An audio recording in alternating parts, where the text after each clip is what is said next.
Yeah, I mean, just again, dapping everybody up, before practice, telling guys, lets guy know he had a little bit of a vet day today, but making sure that guys are hearing his voice and feeling his presence, because that goes a long way, given the type of player that he is. And he's a true professional. He'll be ready to go come Sunday. I can promise you that. So he's been a blessing to have, in terms of leadership, guys being able to lean on him, teaching some of these young guys the right way to do it.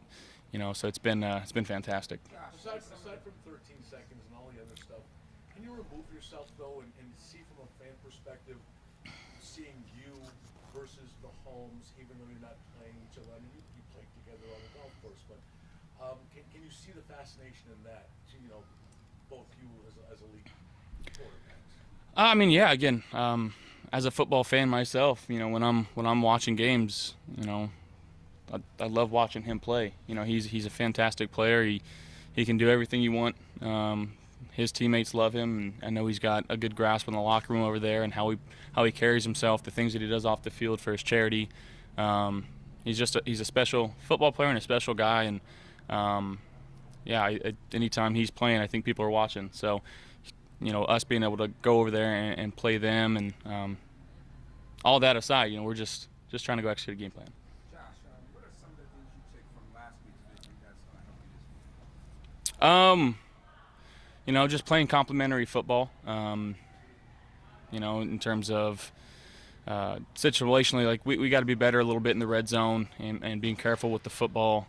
There's a couple times in the red zone we give the ball up. So moving forward, we can't have those, and that's something that we've been working on and we'll continue to learn and grow from. But as we start progressing in this season, we're going to have to tighten that up and start playing, complementary football and allowing our defense to play off of us and vice versa. So it takes 3 phases of the game to win a football game. What more can you say about the big play out that he has brought to this offense when he's healthy? It just seems like he really balances things out when he's out there for you guys.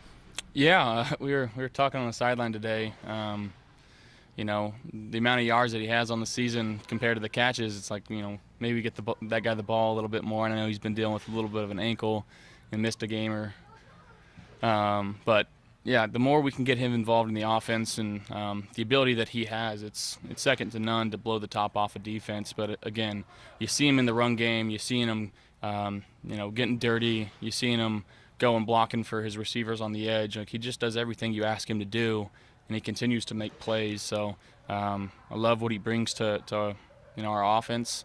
I love the person that he is and how he carries himself, how hard he works. He's a special cat. Seems kind of crazy to suggest that 98-yard catch might not have been his best play in a game, but that catch and the ability to then take it away from Minka, I mean, what was the reaction on film when you guys watched that play back? There haven't been many better ones than that. Yeah, there's a lot of audible gasps and just like, oh my gods, So anytime you have a guy that can make plays like that, again, you want to try to get him the ball as much as possible. And it's fun when you see someone that works so hard and cares so much about his craft continue to make plays and special plays like that. Everybody kind of rallies around you. So, he's him, as people say. He's one of hims on our team. Josh, what's your take on the roughing the passer calls that happened this weekend? Do you think it's really a little bit, or how do you see it? There's a lot of variables, I think, that go into it. There's a lot of other things that are just so arbitrarily called, personal fouls, unnecessary roughnesses, the unsportsmanlike conducts.